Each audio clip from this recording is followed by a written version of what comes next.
I like to dedicate all my words and thoughts and actions to Him. And when I make mistakes, I know it's really not me, that I'm not the doer, that He is. So that makes it a big burden off my shoulders. Thank you for having me. It's always nice to be with sweet people and such nice devotees and people who are interested in Baba. You're an easy crowd. I have been in some trying to teach these values to public school teachers, and that's not an easy crowd because you have one or two people in the audience with a few doubts, and it makes it very, very difficult, and you feel like you're on guard all the time. Here it's nice because with sweet people who are like-minded, good people, it feels good, and you know it's just right. So it's good to be with you tonight. What I'm going to do is I'm going to be the teacher tonight and take you through some steps, and hopefully by the time we're through, you will have a better understanding of what this educational program is about and how it works and even why it works. You see, the avatar is behind this program, so it isn't something that we just thought up one day and said, this looks like a pretty good program. Let's try it. This has the work of God Himself. And He is the supreme teacher. He told us at one time, I have been to Prasanthi Nilayam on three of those occasions was to teacher training camps. And at those times, Swami told us we were teachers, yes, but teachers were always students. He put us in our place right away. So I will always remember that. I am always a student. And each time that I come before groups or each time I do a teacher training, it's always enlightening to me too because I always learn new things. So it's kind of exciting. He's offered me a wonderful, wonderful opportunity to understand what this is all about and in a deeper meaning. And for that, Swami, I'm very, very grateful. I like what Swami has talked about education, and he has really been pushing this across to the boys and to all of us, really. He was saying that book knowledge is like matter. And the knowledge, the character knowledge, this knowledge of blossoming of the personality is like energy. Isn't that interesting? And that true education is a combination of both. Up until now, it's been all matter. It's all book knowledge. And everybody wants to make a living. Everybody's into money because that's where it has led. If you've got a good education, then you surely are making good money. And Swami tells us that's not where it's at. That true education also involves this blossoming of the human personality. Character education. And that's the energy part. And you must have both the matter and the energy to make it whole. And so when we get to that, when we finally realize that, and we begin educating our people, not only children in elementary, junior high, high school, but in the university level, all levels of education must have this development of the personality, must have this character education, because otherwise we're going to continue to have wars and more wars, and it's just not going to work. So somewhere or other, we've got to get over this. Phyllis Crystal gave us a little clue into sending love to these people who were hijacking the plane that she and Sidney were on. You've read her book. You knew the circumstance she was in. The little voice which she considered, Swami said to send love, and she felt like she couldn't because these guys had hand grenades. They were going to blow up the plane. And how in the world can you send love to someone who's going to blow you up, blow you to smithereens? Well, it would be very, very difficult, especially when you're in that situation. With us all sitting here now, we think, well, yeah, maybe I could send them love. But you're not in that situation, you see. If you were in that situation where your life was right there on edge, then it would be a little different thing. But she was able to do that. She was able to cross through that barrier and to send them love. And that's when they immediately begin to change. And so that's what we can all do. And it is necessary. We must do that. We must break through these chains and become free and to know that we are love. The essence of the real us, this wonderful butterfly, is love. And it's wonderful. That's the thing that makes going to see Swami so wonderful, because, see, he does it with us. When we're sitting there, what do you think happens to you when he comes around and he looks at you and he smiles at you? He's giving us love. He's giving you love.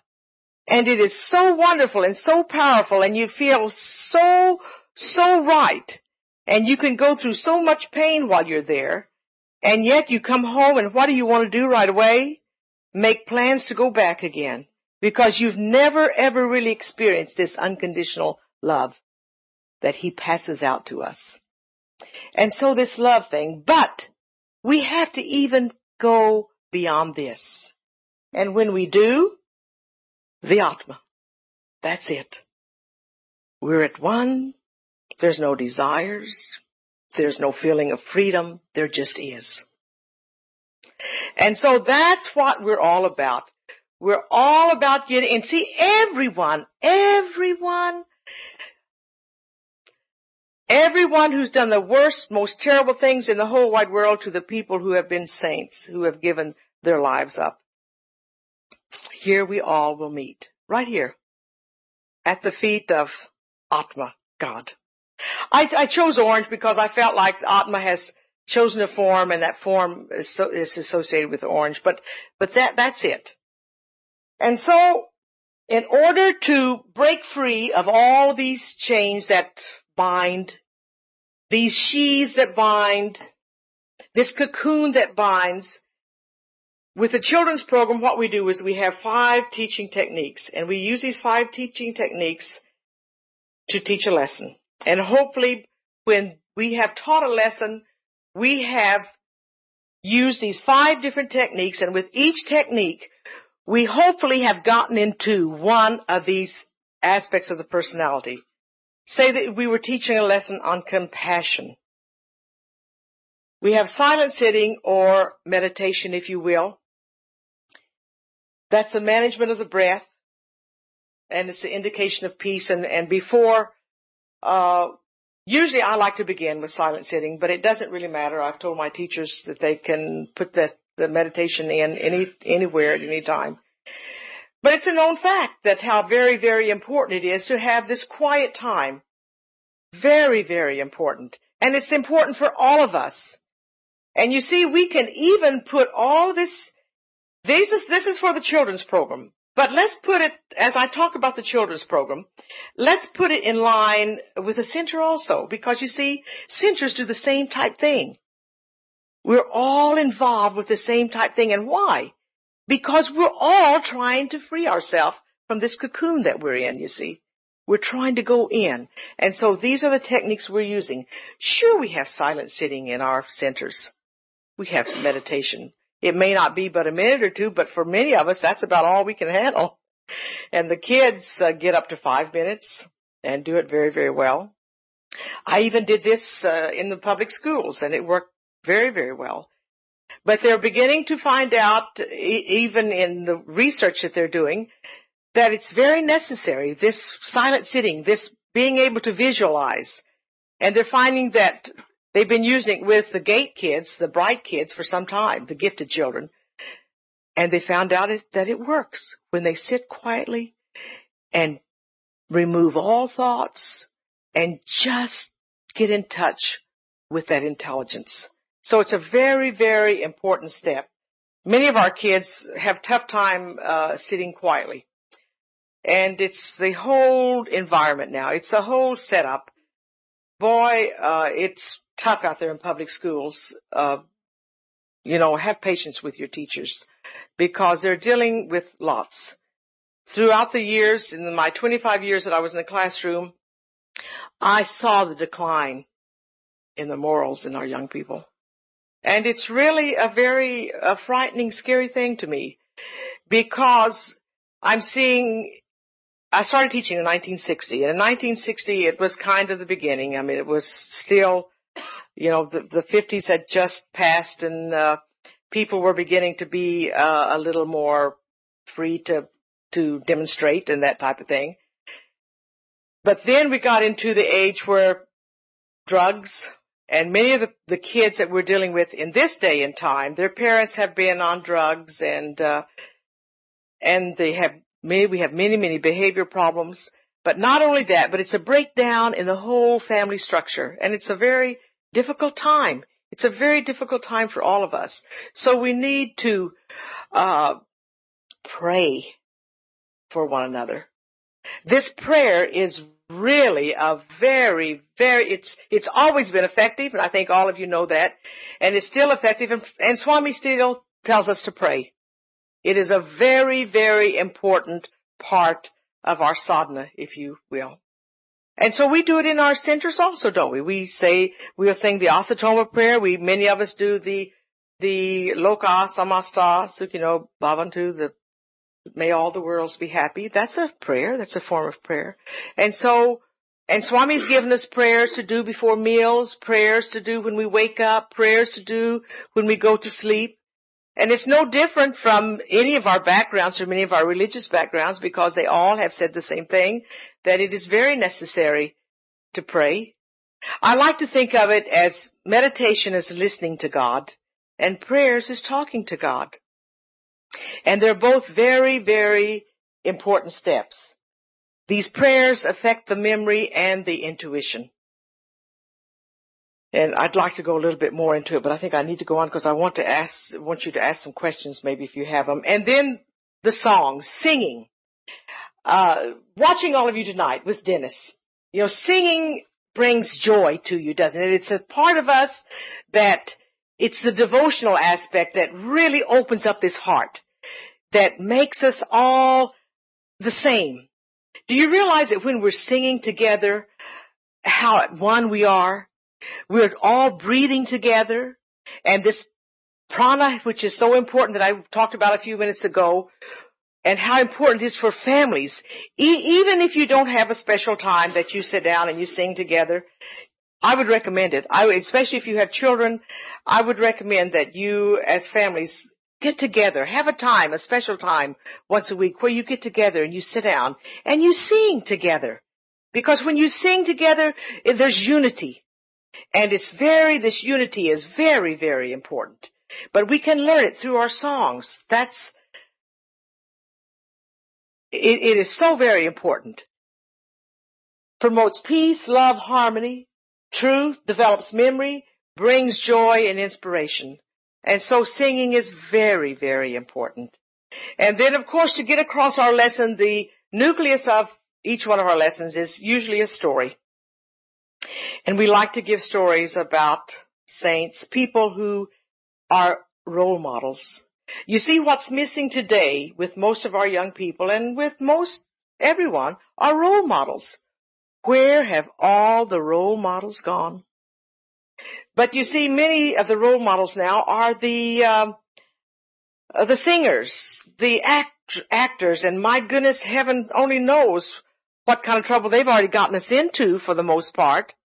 I mean, there are some good people out there that are doing some good things, but these are the young people's role models, and they need to look up to people. They need their parents as role models. They need their teachers as role models. And Swami has told us time and time again when we have been there that, look, teachers, if you are not living these values, don't go in and try to teach them to the kids because it just won't work. So I've wondered about it a few times. I have trouble with thoughts, few actions. But the lesson doesn't necessarily have to be about saints, or it could be just a good basic lesson about some of Swami's teachings. And they go on and on and on, just so that the kids can learn some basic truths. Very important. But that's a nucleus part of the children's program. And in the centers, what do you do that's equal to this? Study circle, exactly. Of course, the study circles. And I hope that we have some good, active study circles, and that all of you make an effort to attend, because they are important. It is important to be with like-minded people, to sit down and to study together. Again, it's being at one with each other, but also it helps to interact with each other. Very definitely. And then the activities. The activities is simply a follow-up of our story or whatever we have done. And it could be maybe drawing, as simple as drawing a picture, or it could be something that we go out and we do some kind of project out in the neighborhood, some kind of service project. But if it's, what we like to do is to have a practical application, if you will. Now they've learned a lesson, maybe a lesson on compassion or whatever it will be. Then we like to give them some sort of activity that they will be able to go out and put it to use right away so that they don't forget it. And so in the centers we have a service, of course. So you see how closely related our educational program for the children and even the setup of the centers. You do the same steps, basically the same steps. And you see, this comes from God himself. He has set the whole stage, the whole program. And these are the keys. He's given them to us. He's showing them to us. He's showing us what we can do to break out of this cocoon. And so why, in heaven's name, don't we do it? So right now, I'd like to just stop, and if anybody has anything that they'd like to add or any question, we could entertain those right now.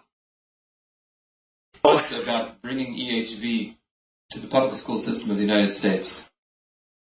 My thoughts are that it has to happen. Dennis, I guess all of you heard the question right.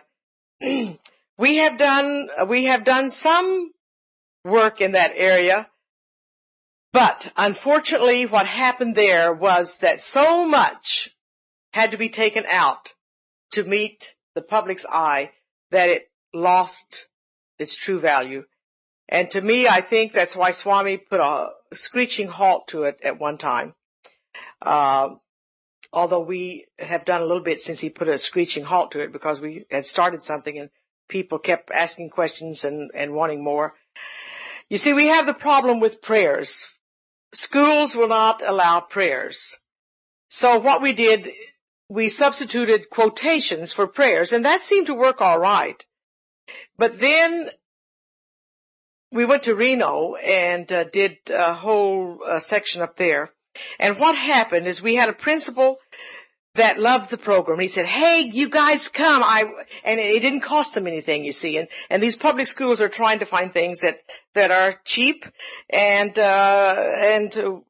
we were very worthy, but didn't cost anything. And so they were ready to have us come. And so the principals wanted all their teachers trained.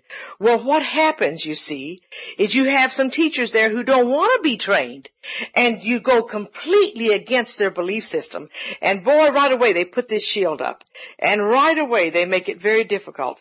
And this principal came up to me, and I like to put it out there where it is, because I love Swami so much, and I feel like that if what I say may offend one of these people, but Swami likes it, I'm going to go with Swami. And so this principal came up and he said, Bernice, don't mention God.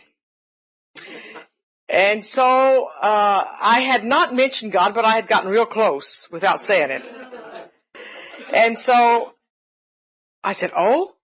I said, do your kids say the Pledge of Allegiance ever? Well, yes. You mean you leave out God? Well, no, but you know what I mean. You know what I mean. Do you talk about money? On money, it's got in God we trust. I sure hope that you talk a little bit about money once in a while. Well, you know what I mean, Bernice. Well, yeah, I think I do. So we would run into this kind of thing. He wanted us there, and the teachers got credit for being there, but you see, we had to take some of the essence, the purity of the program out. Well, that's not right, because you're taking enough of it away that it's not going to work. It's just not going to work. Now, there's coming a day when it's going to work. And I know personally, I know principals because I have worked for them, and I know teachers who are ready for this. And my big dream is that one day soon we will have a nice big workshop in Los Angeles in San Diego, and we send out flyers to schools, and we say, if you teachers are interested in teaching values and interested in the spirit of this education, then come. And we'll get teachers who are ready, and they will come. And those are the ones we have to reach first. We have to reach the teachers that are ready, not go to the schools where the principals want us and they want all their teachers trained. We need to train the teachers that are ready, because there are lots of them that are ready. And I had a principal at one time that let me do lots of things, and it was fun. I was able to go and teach values in the afternoon because I had a kindergarten class in the morning, and I did a Christmas program one year. It was a wonderful school to have it because there were 13 different countries represented and 5 major religions. And so what we did is we took each major religion and gave them the same amount of time. And we sang songs, we did prayers, did the whole thing. And I had parents I had one Buddhist mother come up to me with tears in her eyes, and she said, I never thought I would see this in a public school. Thank you so much. And I know even the parents want it. You see, it can happen. And it's all ready for us, especially in California. Our Constitution says we must teach all the major religions. We must teach about them. And the major religions include prayers. And so, but you see what we're dealing with. We're dealing with teachers, bless their hearts, who have a belief system that has, these binders on. And it's what we call narrow-minded. And they see only one way. And so they're not ready. So what we have to do is we have to get to the teachers that are ready. And then when that begins to happen, then it will open up and new things will happen. And I know it's going to happen because the Lord of the universe is going to will it so. I just wanted to know if somebody's interested in working with the Balvikas program, how they would get started. Well, I have some wonderful, wonderful Balvikas teachers here with me tonight. These people, bless their hearts, these teachers are making a commitment. And boy, that makes me so happy. Because it's hard to make a commitment. And when they make a commitment, they're making a commitment to come and teach these kids every week. And if any of you have it in your heart, in your sacred heart, to be of service in this way, see me or see one of these gals, and maybe we can get you involved also. It's a wonderful program and a wonderful way to do service, to get involved with the educational aspect. And it doesn't mean that you have had to have been a public school teacher or any kind of a teacher, because we'll train you. And if you have the potential, you will become one. And if you don't have the potential, then you can go do something else. And some people have had to drop out because they've realized that they just really weren't meant to teach for one reason or another. And it's okay. It's okay to be that way. But if you have any desire at all, or any feeling at all, that you'd like to be involved in the program, then please, by all means, do so. Well, I want to thank you again for being able to come and be with you. Thank you.